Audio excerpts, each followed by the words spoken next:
Atos, capítulo 1, nós vamos ler do versículo 1 ao versículo 11, depois. Estou esperando. Está todo mundo abrindo a Bíblia aí? Olha só, vou guardar para ler, está bem bonito aí o Data Show, glória a Deus.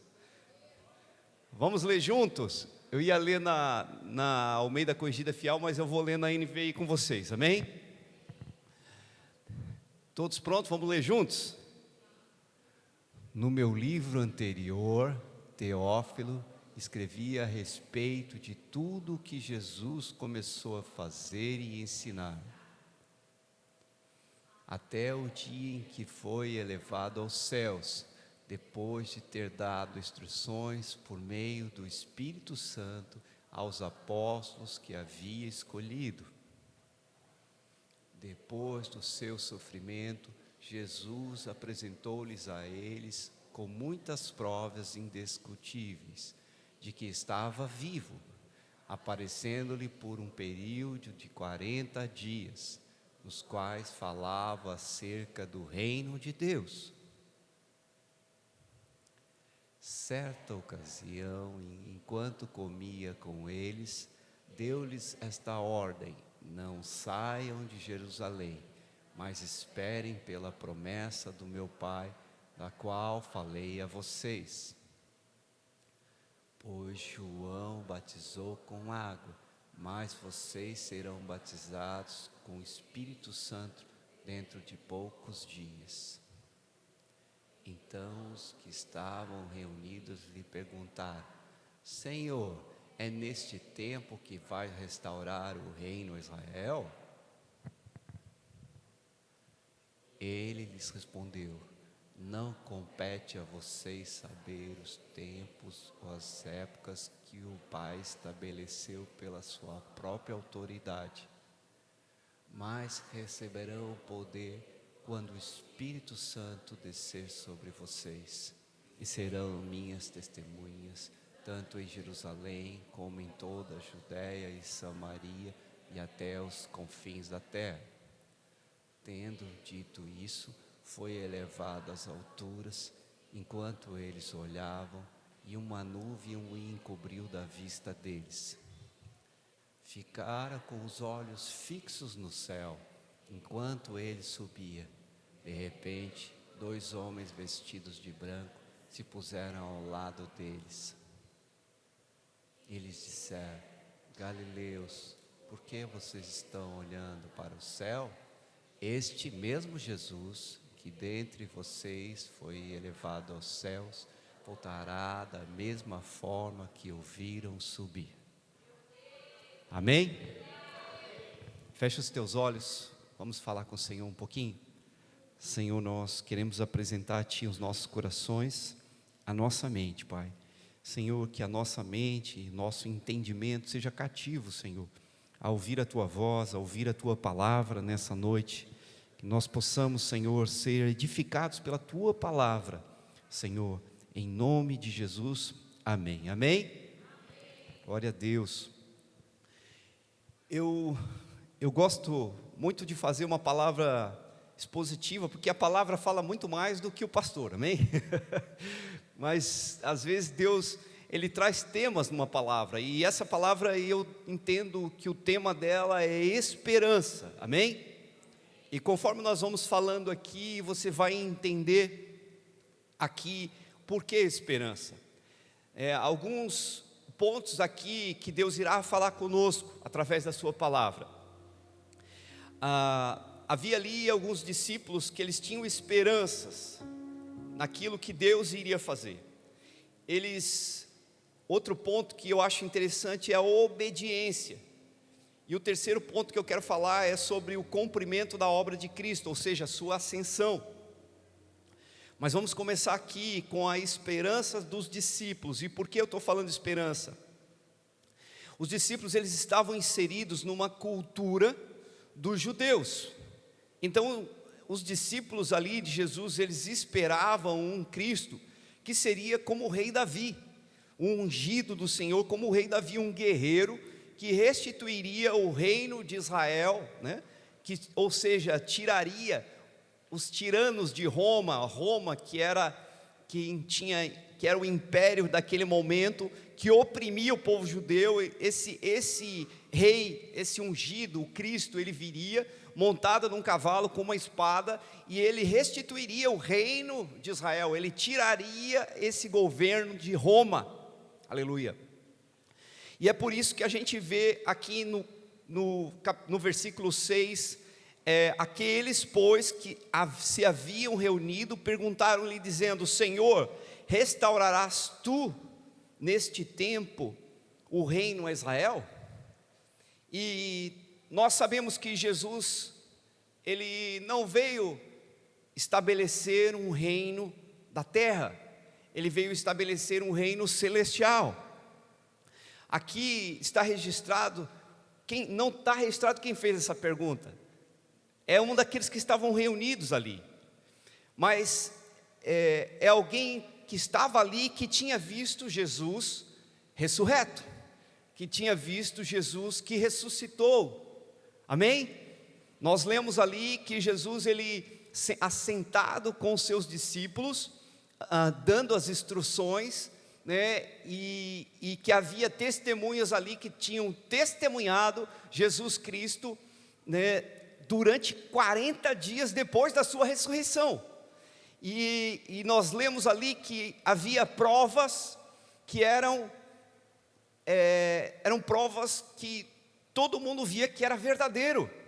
Era Jesus que estava ali, ele era reconhecível, aleluia, era ele mesmo, louvado seja Deus.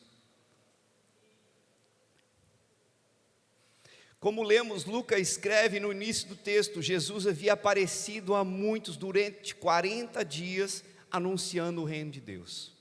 A esperança deles, desse que perguntou, era legítima, né? Se coloque no lugar dele. Israel era oprimida por Roma, tinha que pagar impostos altos, e os impostos que eram totalmente injustos, eram impostos que oprimiam o povo. Por isso que o povo de Israel, os judeus, não gostavam dos publicanos, porque os publicanos trabalhavam para Roma, eles cobravam esses impostos abusivos, aleluia. Então aqueles que estavam ali, eles tinham uma esperança.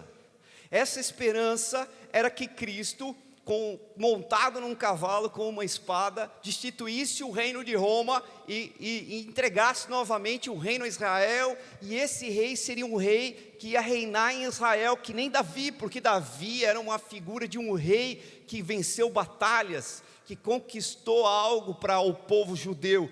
Aliás, até hoje tem estátuas de Davi lá em Israel, né? Davi, ele é reconhecido como o rei deles, aleluia, louvado seja Deus.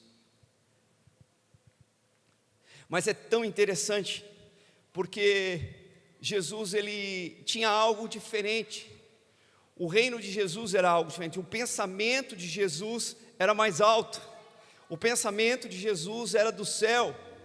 Muitos de nós faremos, aleluia, algo em Cristo, nós faremos algo em Cristo Jesus, e não veremos o fruto hoje.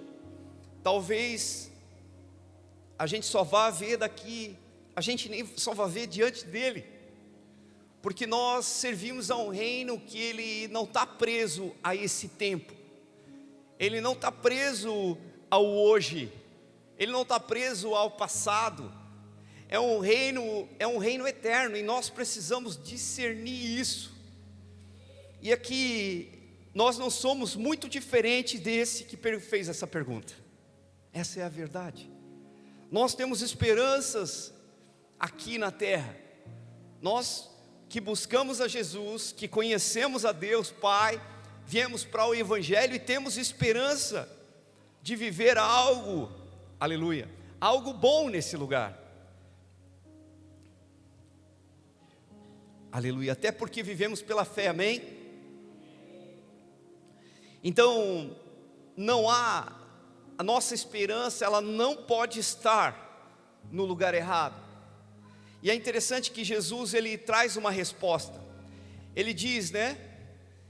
Ele responde, não, e disse-lhes, no 7, e disse-lhes, não vos pertence saber o tempo e as estações que o Pai estabeleceu pelo seu próprio poder.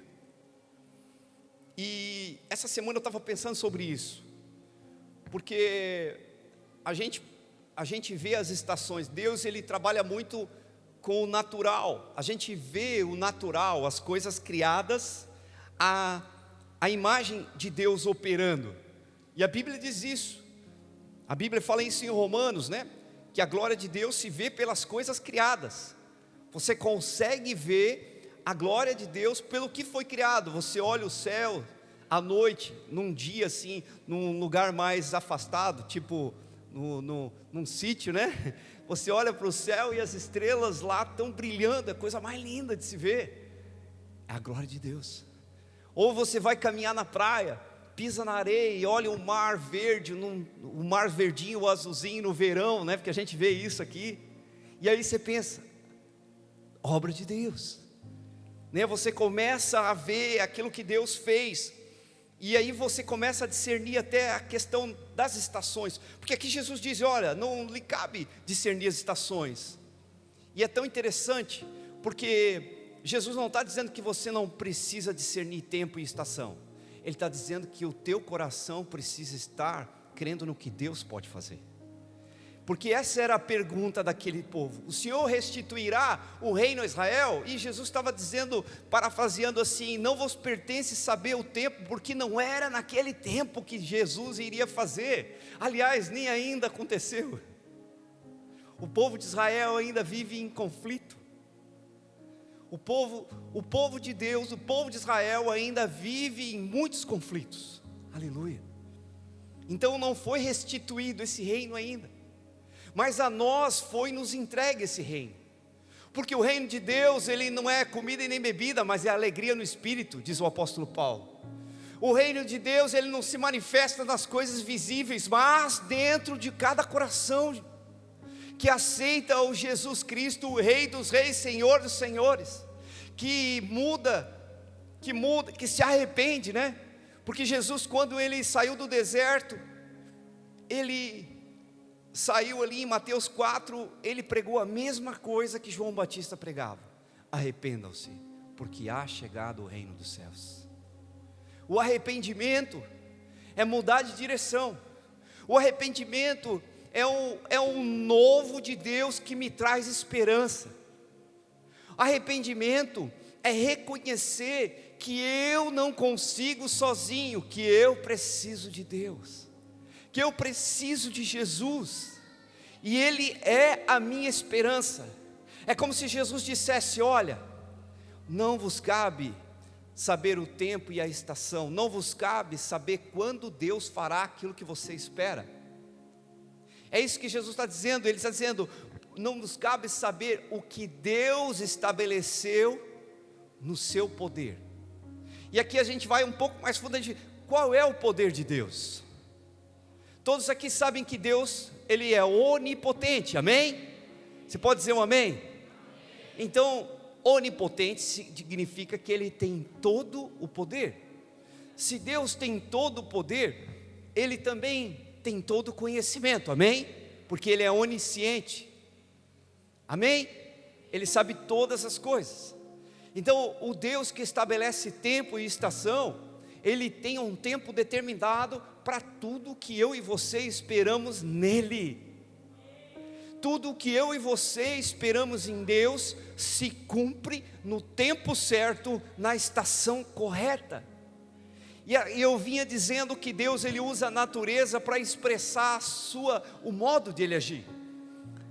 Nós vivemos num lugar, numa região do nosso planeta que tem um clima temperado. Então nós usufruímos do verão, do inverno, do outono e da primavera, não é? E quem aqui se alegra com a primavera? Não é lindo? Quando acaba, né, e a gente olha a primavera, não é bonito de ver as flores? Não é bonito de ver a beleza? O sol é diferente, o ventinho é diferente, a brisa é diferente, né? Andar em caminhos de primavera é diferente de andar em caminhos de inverno. No inverno a gente vê árvores, algumas com folhas amarelas, laranja, outras sem nenhuma folha. Não é assim? Você consegue discernir isso? Você não consegue? Então Deus, Ele trabalha dessa maneira também. Deus tem momentos na nossa vida que a gente não vê frutos, porque não é momento de frutos. Tem épocas na nossa vida que nós não vemos folhas, porque não é momento de folhas verdes. E nós precisamos discernir isso e aceitar que Deus, Ele é soberano sobre todas as coisas, que Ele consegue, e Ele ainda tem poder, não Ele só consegue, mas como Ele tem poder para fazer as coisas da melhor maneira, a qual eu e você possamos usufruir na estação correta, no tempo certo do melhor de Deus. Você crê nisso? Você crê nisso? Então a minha esperança, ela não pode estar nas coisas da terra, a minha esperança não pode estar num governo da terra, a minha esperança não pode estar na vida de um homem, num pastor, de uma igreja. A minha esperança precisa estar no lugar correto, em Deus Pai, o Pai de Jesus Cristo, amém? E aí, quando nós estamos nesse lugar, que nós temos a esperança correta, algo acontece na minha vida e na sua vida. Aleluia, aleluia. Sabe o que Jesus disse, quando a gente lê Mateus 6, 7 ali, e 5 também, quando a gente lê o Sermão da Montanha ali, Jesus nos ensina muita coisa. E aí ele diz que Deus, Ele tem o governo sobre todas as coisas, sobre o que eu visto, sobre o que eu como, sobre o meu trabalho. Ele tem governo sobre isso. Ele tem governo sobre isso. Aleluia. Em Mateus 6,33 diz, ele nos diz algo, que é algo que precisa ser a minha esperança e a sua esperança. Buscai o reino dos céus e a sua justiça, e as demais coisas vos serão acrescentadas. E é isso que eu e você precisamos buscar. E Jesus sabia que eu e você iríamos nos preocupar com as coisas da vida, e nós íamos nos preocupar com comida, com vestimenta, com casa. Ele sabia disso, Ele sabia. E eu não estou dizendo que isso não seja legítimo, eu estou dizendo que isso não é a minha prioridade nem a sua. A minha esperança e a sua esperança é Cristo em nós, a esperança da glória. A palavra de Deus nos diz isso, que há uma esperança de glória, que é Cristo em nós. Não é Cristo só em mim ou Cristo só em você, é Cristo em nós, como igreja. Há uma glória que vem quando a igreja se une, quando a igreja tem a esperança no lugar certo, que é Deus, que é onipotente, onisciente, onipresente, que conhece todas as coisas, que Ele sabe o que eu e você precisamos, e Ele tem o tempo certo, a estação correta, para que eu e você possamos sim, discernir a estação de Deus, e dizer sim, eu estou nesse momento, porque Deus estabeleceu na minha vida em Cristo Jesus, e eu sim, como filho de Deus, eu vou usufruir do melhor que Deus tem para mim, na presença dEle, na presença dEle.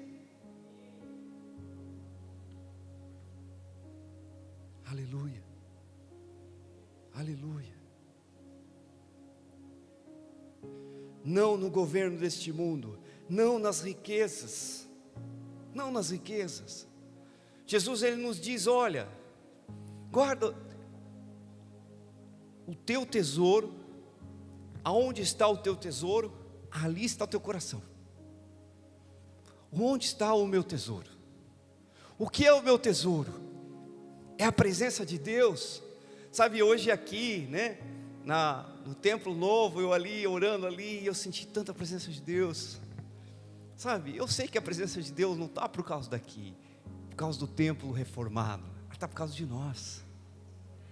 Está porque nós estamos unidos aqui, está porque nós temos nosso coração, a nossa esperança nele, e aí Ele vem, Ele nos toca, e é tão bom a presença dEle, é tão bom, e aonde quer que eu for, eu tenho a presença dEle, e a minha mente, ela precisa ser renovada, em discernir o tempo e as estações, para que eu possa realmente usufruir daquilo que Deus tem.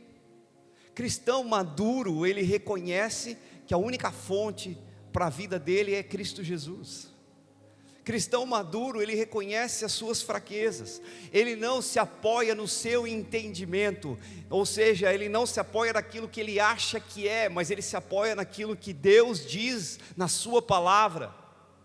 Ele se apoia no que Deus tem para fazer. Ele não diz eu sou, eu posso, ele diz Deus é, e eu sei que Ele fará, porque Ele é poderoso para fazer muito mais abundantemente, além daquilo que pedimos ou pensamos, segundo o poder dEle que opera em nós, o poder dEle que opera na sua igreja, o poder dEle que opera nas nossas vidas. Aleluia, aleluia.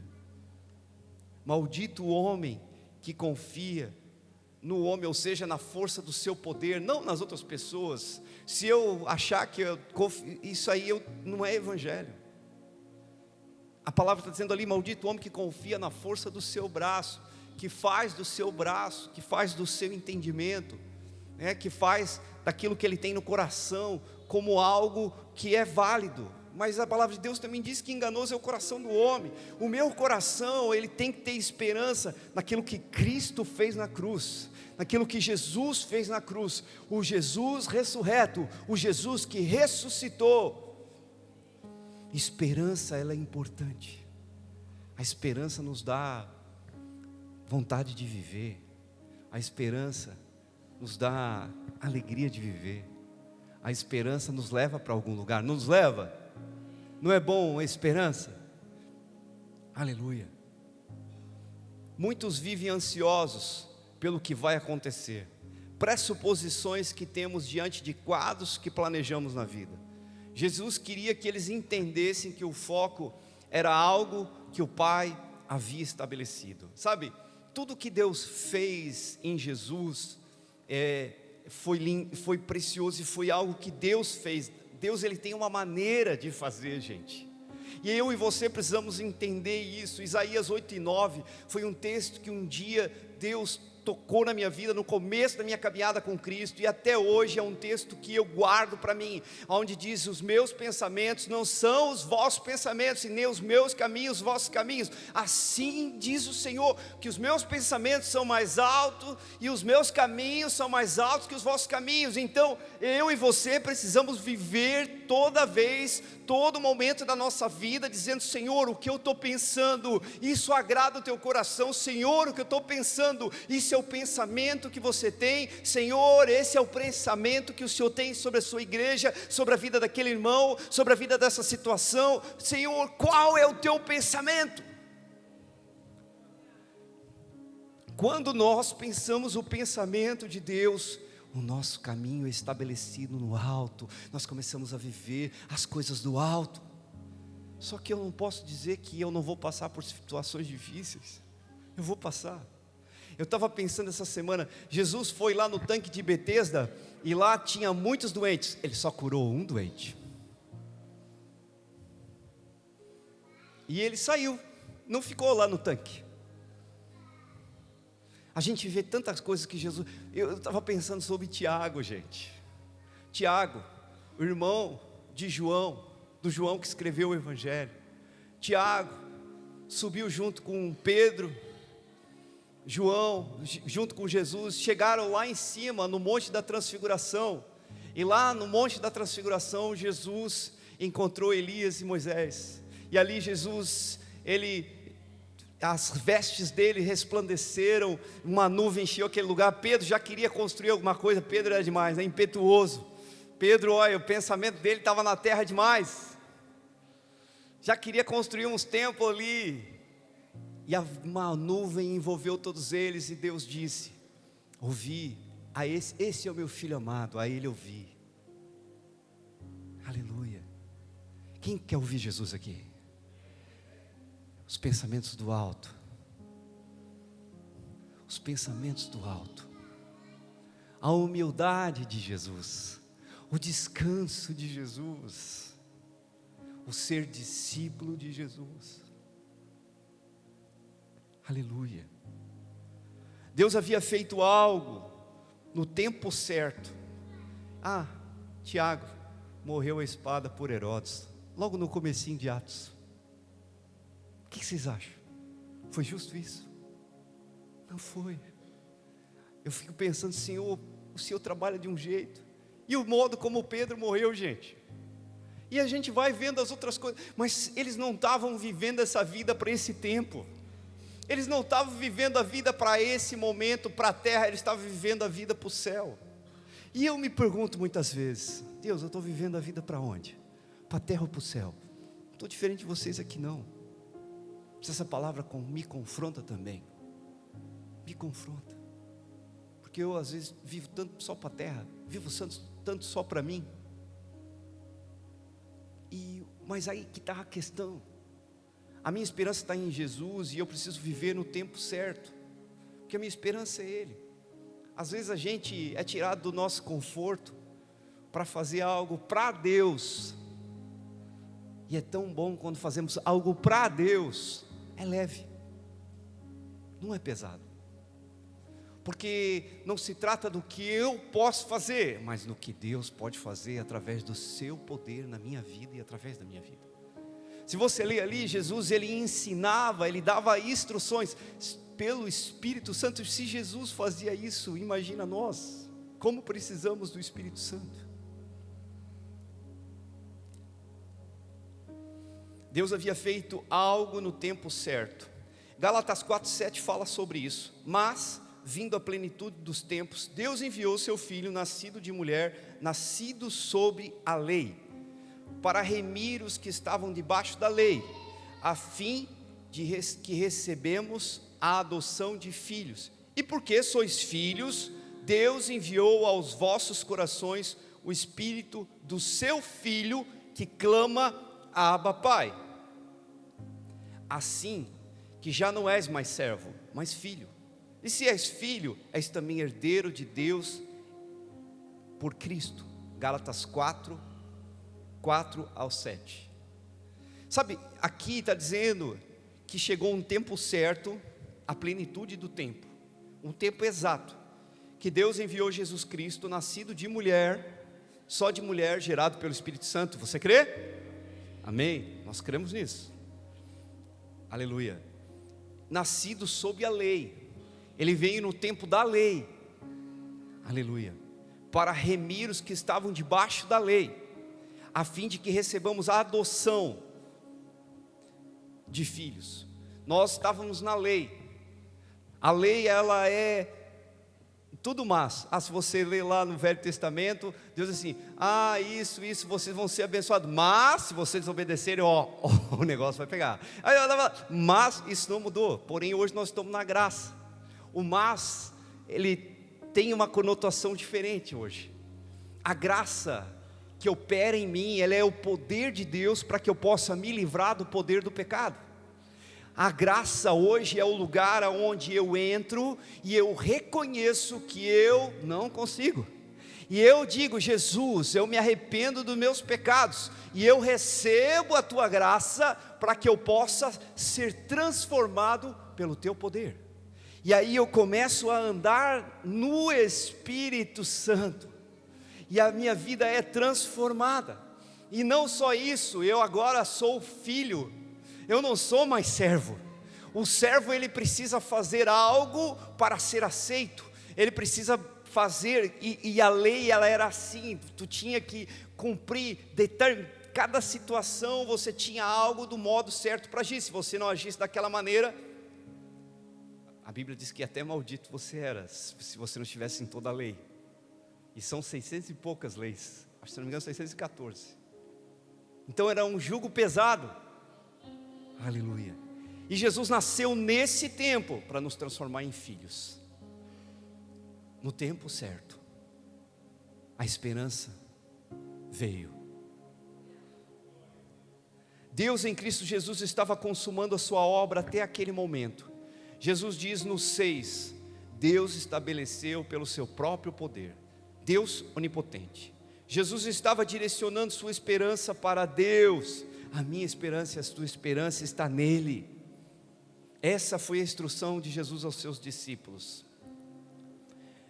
João 14:15 diz assim: E se me amais, guardareis os meus mandamentos, e eu rogarei ao Pai, e Ele vos dará outro Consolador, para que fique convosco para sempre, o Espírito Santo da verdade, que o mundo não pode receber, porque não o vê e nem o conhece, mas vós o conheceis, porque habita convosco e estará em vós.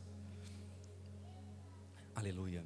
Quando Jesus respondeu a pergunta do reino, Ele respondeu com Atos 8, vamos ler Atos 1:8? Atos 1:8, nossa, eu nem vi, Tainá, que tu estava colocando ali, devia estar clicando aí rapidinho. Eu li na Almeida Corrigida Fiel aqui hoje. O pastor fica trazendo Bíblia diferente, né? Amém. Vamos ler lá, irmãos. Mas receberão poder quando o Espírito Santo descer sobre vocês, e serão minhas testemunhas, tanto em Jerusalém, como em toda a Judéia e Samaria, e até aos confins da terra. A promessa que Jesus fez, agora há pouco, quando a gente leu em João 14, é essa promessa. É essa promessa que Jesus fez. O Senhor estabelecerá o reino de Israel nesse tempo, restituirá. Não, o poder de Deus que habita na vida do crente fará isso. O poder de Deus que restabelece o reino, porque o reino já está em nós. Amém? Aleluia. Só através do poder de Deus em nossas vidas que poderíamos ser testemunhas desse reino que Ele estabeleceu. O cumprimento, e é tão interessante isso porque às vezes as pessoas pensam que podem fazer algo. A gente só pode fazer no poder do Espírito Santo. E isso é real. É o Espírito Santo que faz em nós. Um dia eu li Filipenses 2:13 e virou essa compreensão em mim. Porque a Bíblia diz ali que Deus gera tanto querer quanto efetuar segundo a sua boa vontade. Você entende que a vontade de Deus no tempo certo, na hora certa, para agir na minha vida e na sua vida é o melhor? Você consegue confiar num Deus que age dessa maneira? Você consegue confiar num Deus que age assim? É que às vezes a gente não consegue confiar porque a gente acha que consegue por nós mesmos. Nós precisamos do poder de Deus. Nós precisamos dele, amém? Você pode dizer: Jesus, eu preciso de ti, da tua boa vontade se cumprindo na minha vida. E a terceira coisa que eu queria falar aqui é sobre o cumprimento da obra de Cristo, a sua ascensão. Atos 1, do 9 ao 11, diz assim: e quando dizia isto, vendo eles, foi elevado às alturas, e uma nuvem o recebeu, e ocultando dos seus olhos, e estando com os olhos fitos no céu, enquanto ele subia, eis que junto dele se puseram 2 homens vestidos de branco.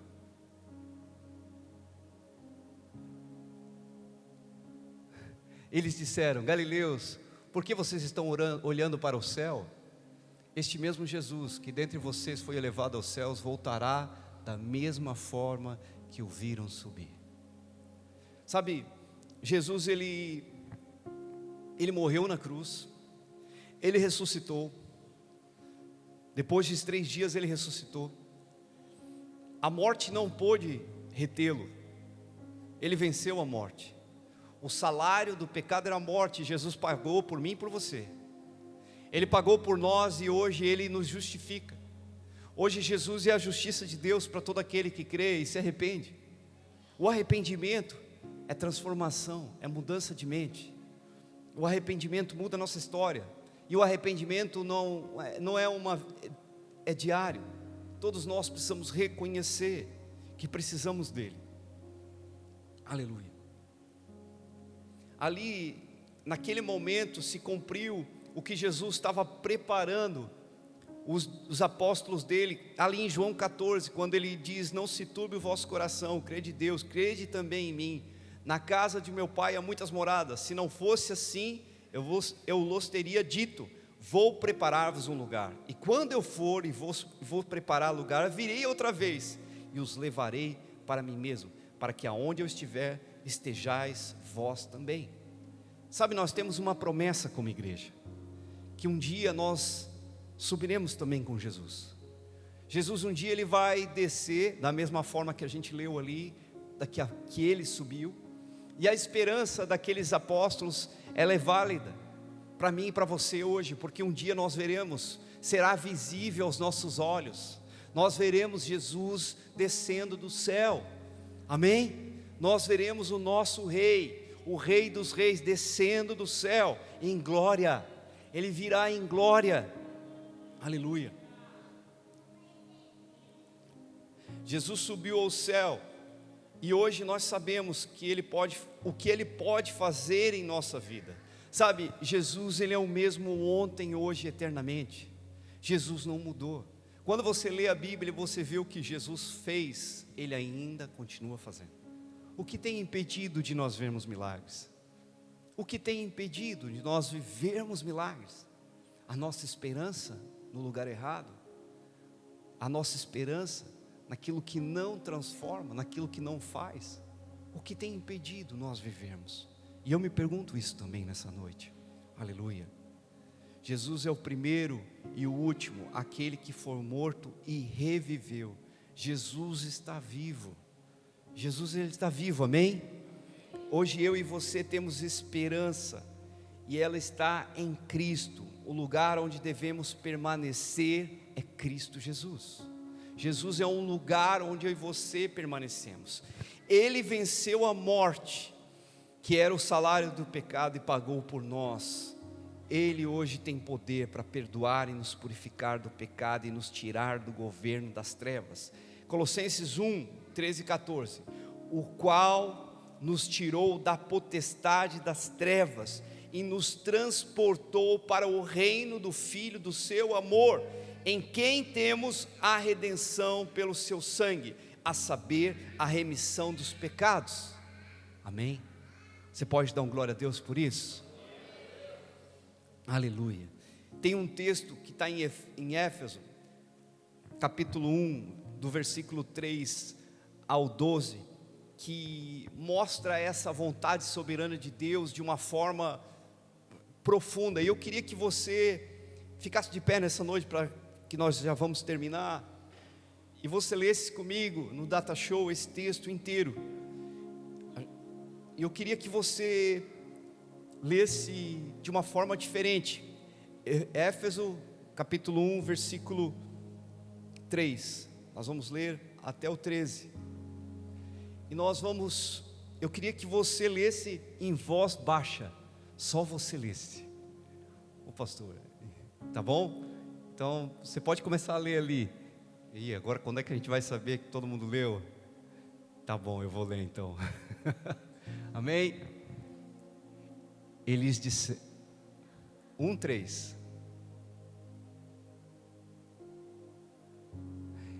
Não, Éfeso, Efésios. Ai, pastor, Efésios, pastor, me ajuda, né, Tana? Foi o pastor que errou. Bendito seja o Deus e Pai de nosso Senhor Jesus Cristo, que nos abençoou com todas as bênçãos espirituais nas regiões celestiais em Cristo. Onde nós estamos? Nas regiões celestiais em Cristo. Porque Deus nos escolheu nele antes da criação do mundo, para sermos santos e sem culpa diante dele em amor. Nos predestinou para sermos adotados como filhos por meio de Jesus Cristo, conforme o bom propósito da sua vontade, para o louvor da sua gloriosa graça, o qual nos deu graciosamente por meio do amado. Nele temos a redenção por meio do seu sangue, o perdão das transgressões, de acordo com a riqueza da sua graça, a qual Ele derramou sobre nós com toda a sabedoria e todo o entendimento. Ele nos fez conhecer o mistério da sua vontade, de acordo com o bom propósito que estabeleceu em Cristo. Isto é, de fazer convergir todas as coisas, nos céus e na terra, na administração da plenitude dos tempos. Nele fomos também feitos herdeiros, tendo sido predestinados conforme o bom plano daquele que faz todas as coisas segundo o propósito da sua vontade. Você conseguiu entender isso, gente? Você conseguiu entender o que a palavra de Deus está dizendo, gente? Que Deus, na sua vontade, no seu poder, antes da criação do mundo, Ele estabeleceu para que eu e você estivéssemos aqui em Cristo Jesus. Ele estabeleceu no tempo certo, você viu, Ele faz tudo, Ele tem o governo da plenitude dos tempos, Ele tem o governo dos tempos, das estações, de todas as coisas, Ele tem, e Ele diz na sua palavra, que Ele nos colocou abençoados, a nossa esperança em Jesus é estar abençoado, lá já no céu, já não estamos na terra, Deus já nos vê no céu, das regiões celestiais em Cristo, Ele já fez uma obra que Ele não vê o que está acontecendo agora, Ele não vê o Tiago que foi morto à espada, Ele não vê o Pedro que foi morto com cruz de cabeça para baixo, Ele não vê Paulo que foi decapitado, Ele não vê eu e você que vivemos momentos difíceis, decepções, traições, lutas, Ele vê nós no céu, Ele nos vê como uma obra completa, e a nossa esperança precisa estar nesse lugar, em Jesus Cristo. Romanos 8:31 diz que Ele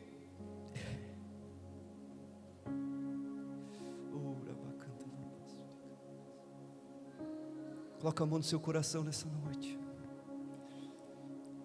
diga para Ele: Jesus Cristo, a minha esperança está em Ti.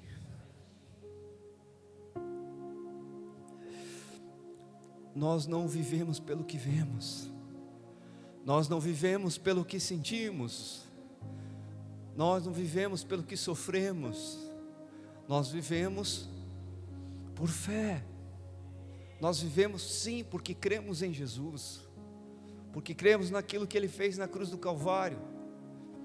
Ele é o nosso Senhor, Ele vai fazer em nós, Ele não parou de fazer, Ele é nossa esperança. Sabe, para fechar esse tema, a promessa de Jesus se cumpriu. Os 120 discípulos que estavam ali foram cheios do Espírito Santo, em Atos 2, você pode ler lá, e eles realmente foram testemunhas de Jesus em Samaria, Judeia, né, até os confins da terra, porque todos aqueles que estavam ali, eles eram de lugares longe, tinha gente da Europa ali, ouvindo as maravilhas, os mistérios e as maravilhas de Deus, num tempo certo, no momento exato. E o que Deus tem para mim e para você, acontece no tempo certo. Você crê nisso? Deus não é homem para que minta, e nem filho do homem para que se arrependa. Deus, o que Ele disse que fará, Ele fará. Você crê nisso? Se apegue a isso.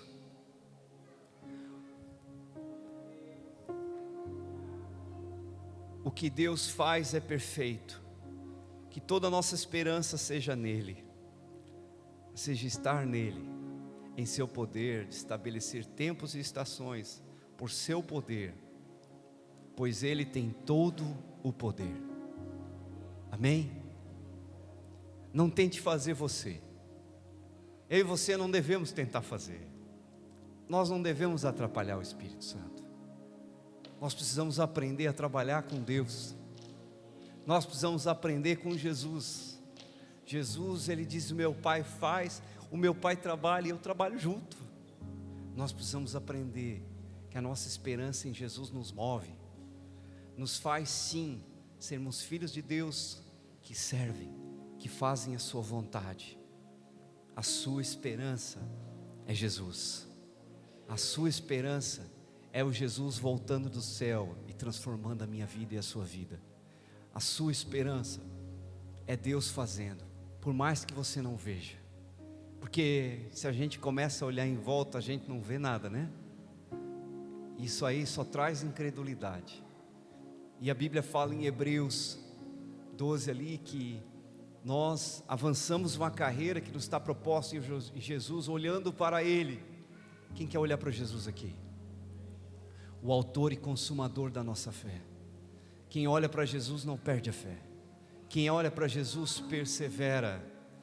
Quem olha para Jesus se mantém esperançoso e se mantém no lugar mais precioso, o amor. Nós estamos vivendo um tempo próximo da volta de Jesus, e o amor de muitos tem se esfriado, como diz a palavra de Deus, e nós não podemos deixar o amor se esfriar. Nós não podemos deixar o nosso amor se esfriar. Sendo cheios do Espírito Santo, nós permaneceremos esperançosos. Romanos diz: e a esperança não nos traz confusão, pois o amor de Deus é derramado em nossos corações pelo Espírito Santo que o Senhor nos deu. Você crê nisso? Você quer ser cheio do Espírito Santo? Você quer ser cheio do Espírito Santo? Você quer ser cheio do Espírito Santo? Permaneça em Jesus Cristo. Permaneça em Jesus Cristo. Permaneça em Jesus Cristo. Diga para Ele: Jesus, eu quero permanecer em Ti. Permanecer nele é entender que nada do que eu posso fazer me faz ser merecedor do que Ele fez. Permanecer nele é receber o perdão dos meus pecados, que eu peço perdão e mudo de direção e produzo frutos de arrependimento. Isso é permanecer nele. Permanecer nele é entender que Ele tem poder para me libertar, porque se o Filho de Deus vos libertar, verdadeiramente sereis livres. Permanecer em Deus é entender que existe uma liberdade em Jesus Cristo, que me fez filho, para dizer sim e não nos momentos certos, estabelecidos por Ele na minha vida, e viver na paz que excede a todo entendimento, fazendo a vontade dEle, cumprindo o chamado que Ele tem para mim, porque Ele quer fazer na minha vida e na sua vida, Ele quer fazer através da sua vida, amém? Aplauda Jesus nessa noite, bem forte. Aleluia, glória a Deus. Eu queria chamar aqui à frente quem está designado para servir a Santa Ceia, e enquanto o louvor vai estar adorando, eu queria que você apresentasse a sua vida a Jesus nessa noite. Vamos apresentar a nossa vida a Jesus. Jesus está aqui. Essa noite é um momento onde nós pedimos perdão, onde nós renovamos o nosso cuidado para com Ele. Talvez você precise pedir perdão pelos seus pecados. Hoje é noite de pedir perdão. Hoje é noite de viver aquilo que Deus estabeleceu para você. Hoje é noite de você falar com Ele, de você abrir seu coração. Fale com Ele enquanto o louvor adora.